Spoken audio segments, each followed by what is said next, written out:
Bismillahirrahmanirrahim. Assalamualaikum warahmatullahi wabarakatuh. Alhamdulillah. Alhamdulillahi rabbil alamin.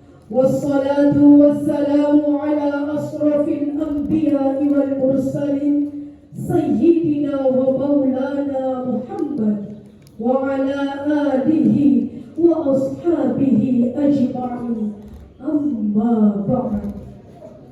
Sebagai hamba yang beriman, marilah kita tundukkan kepala seraya memanjatkan puji dan syukur atas kehadiran Allah Subhanahu wa Ta'ala yang telah memberikan rahmat dan karunia-Nya sehingga kita menghadiri medan musabaqah Syahril Quran ini sebagai salah satu syiar Islam. Seiring dengan itu, sholawat serta salam tak lupa kita kirimkan pada baginda Nabi besar Muhammad sallallahu alaihi wasallam, Nabi penerima wahyu, sumber ilmu pengetahuan untuk membuka cakrawala berpikir bagi umat manusia. Dewan Hakim dan hadirin rahimakumullah. Amanat pemerintah dalam Undang-Undang Nomor 20 Tahun 2003 tentang pendidikan menitik beratkan bahwa tujuan pendidikan nasional adalah untuk meningkatkan kualitas sumber daya manusia dari segi spiritual dan lahir. Namun, pengaruh globalisasi dan informasi masa kini telah mengkikis iman generasi muda dan remaja kita.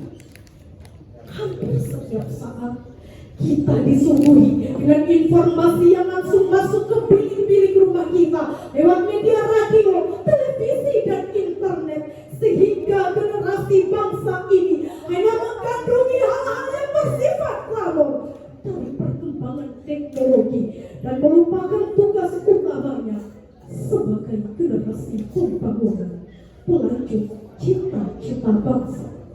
Tentu yang dimaksudkan adalah tidak meninggalkan generasi yang lemah dalam berbagai aspeknya, antara lain tidak meninggalkan generasi yang lemah ilmu pengetahuan, tidak meninggalkan generasi yang lemah life skillnya, tidak meninggalkan generasi yang lemah ekonominya, dan yang lebih penting lagi, kita tidak meninggalkan generasi yang lemah imannya.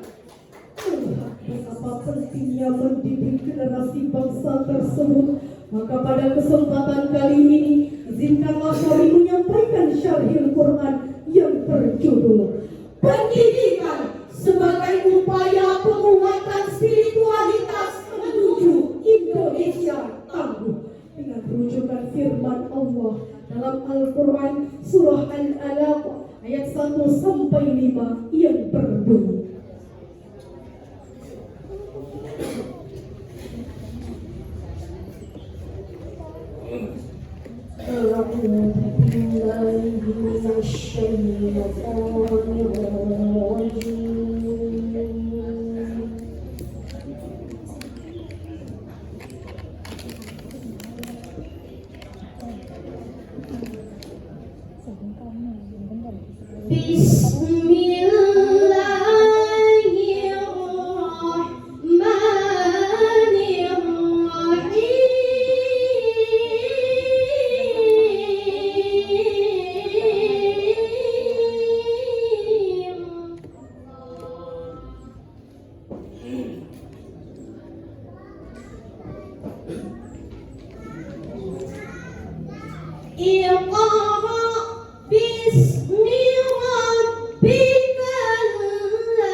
dengan menyebut nama Allah yang Maha Pengasih lagi Maha Penyayang.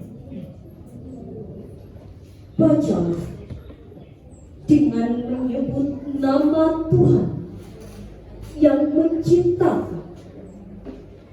Dia telah menciptakan manusia dari segumpal darah. Baca. Dan Tuhanmu lah yang Maha Pemurah, yang mengajarkan manusia dari perantaraan kalam. Dia mengajar kepada manusia apa yang tidak diketahui.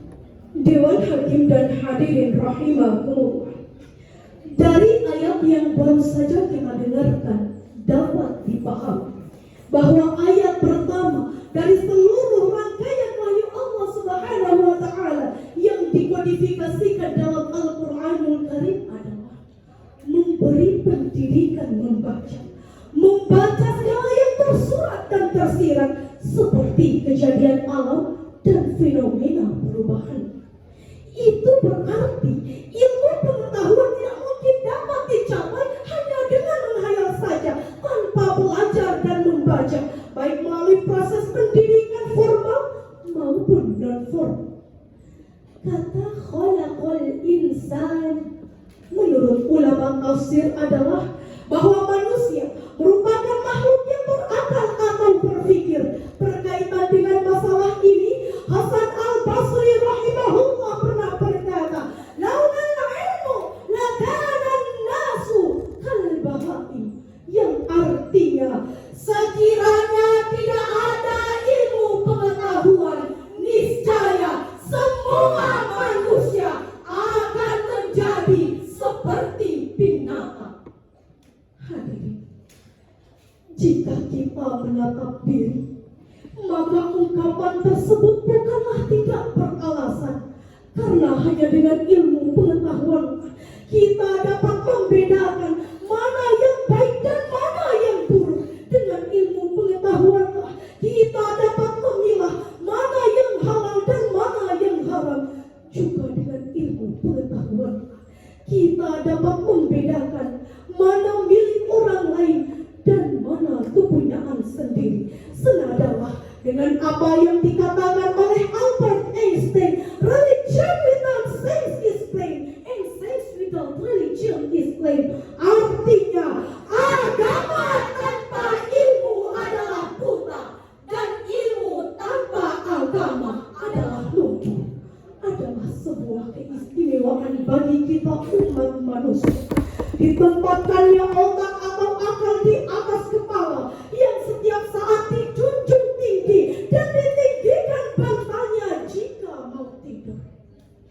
Tanpa disadari, kita telah menghormati dan menjaga pita yang mengakomodir semua informasi, baik yang datang melalui hubungan vertikal dengan Al-Khaliq maupun hubungan horizontal dengan sesama insan. Itu semua tujuan Allah tidak lain adalah untuk mempersiapkan kita umat manusia sebagai seorang khalifah fil ard, seorang khalifah yang arif dan bijaksana, haruslah memiliki ilmu pengetahuan yang dibarengi dengan keimanan yang kental. Dewan Hakim dan hadirin rahimakumullah, untuk meningkatkan kualitas sumber daya manusia haruslah diawali dengan membaca, belajar dan bersabar. Karena proses pendidikan tidaklah semudah membalikkan telapak tangan atau simsalabim kemudian terjadi dengan begitu saja, namun membutuhkan waktu yang lama serta kesabaran yang cukup tinggi. Hal inilah yang disinyalir oleh Allah dalam Al-Quran surah Al-Mujadalah ayat 11 yang berbunyi,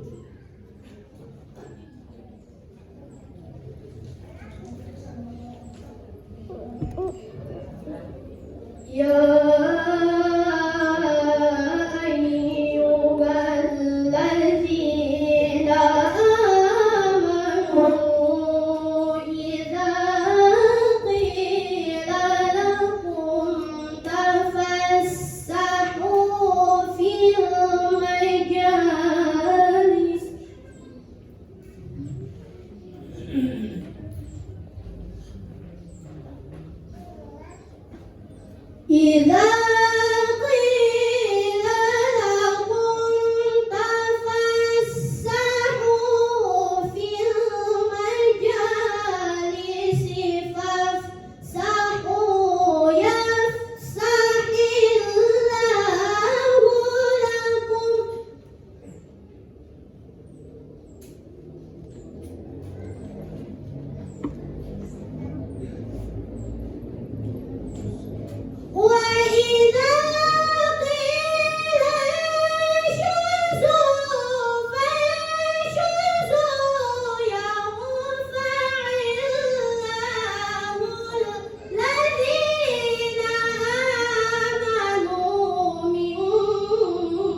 Hai orang-orang yang beriman, apabila dikatakan kepadamu, berlapang-lapanglah di dalam majelis, maka lapangkanlah. Niscaya Allah akan memberikan kelapangan untukmu. Dan apabila dikatakan, berdirilah kamu, maka berdirilah. Niscaya Allah akan meninggikan orang-orang yang beriman di antaramu dan orang-orang yang diberi ilmu pengetahuan beberapa derajat. Dan Allah Maha teliti apa yang kamu kerjakan. Maha benar Allah dengan segala firman. Dewan Hakim dan hadirin yang dirahmati Allah Subhanahu wa Ta'ala, dari lantunan ayat tadi memberi isyarat kepada kita bahwa untuk mencapai derajat kemuliaan haruslah memiliki ilmu pengetahuan yang dibarengi dengan keimanan yang kental. Sebab memiliki ilmu saja tidaklah cukup tanpa bersandar kepada kemahakuasaan Allah Subhanahu wa Ta'ala. Kata walladzina utul ilma darajat, menurut Hasbi Asy-Syidiq dalam tafsir Al-Bayan juz 28 halaman 1345 adalah bahwa Allah Subhanahu wa Ta'ala meninggikan derajat para mukmin, istimewa bagi yang berilmu, bukan semua orang yang beriman. Bapak Muhammad Nafir dalam figur dakwah mengatakan, apabila seseorang mencari ilmu hanya untuk kepentingan duniawi semata, maka dia sudah berjalan menghancurkan agamanya sendiri. Demikianlah seorang buka makhluk malu hakim yang nasihatnya penuh hikmah mengatakan, rapatkanlah lututmu dengan para alim sehingga mengalirlah hikmahnya kepadamu. Itu semua merupakan motivasi bahwa belajar dan menuntut ilmu itu merupakan kewajiban yang tidak boleh ditunda-tunda sebelum penyesalan datang menyelimuti kehidupan.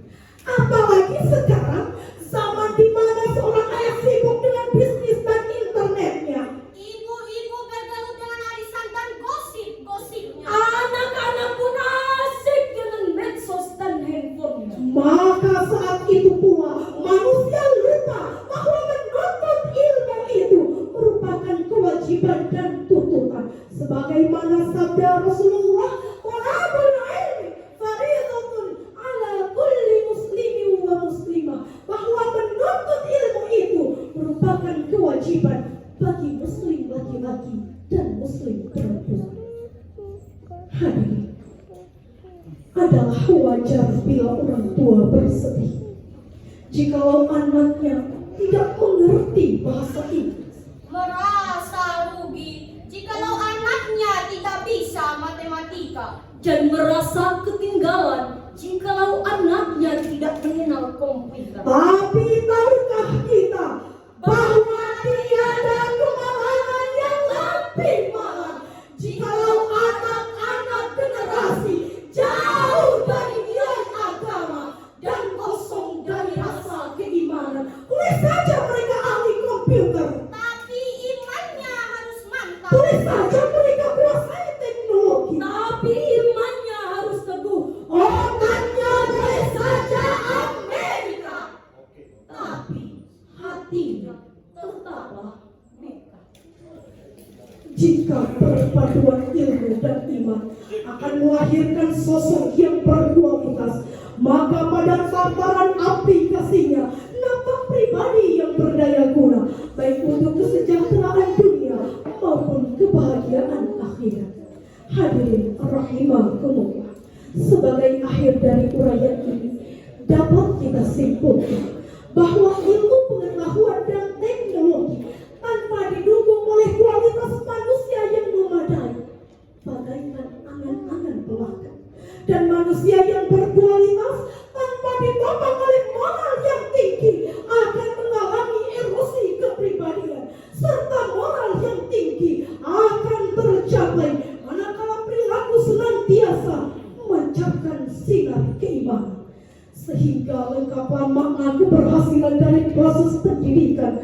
dicita-citakan, yaitu melahirkan generasi yang merangkul dunia tanpa melupakan akhirat, dan yang mengejar akhirat dengan tidak membiarkan dunia. Demikian syahid Quran yang dapat kami sampaikan. Semoga bermanfaat bagi kita semua. Terima kasih atas perhatiannya. Wabillahi taufiq wal hidayah. Wassalamu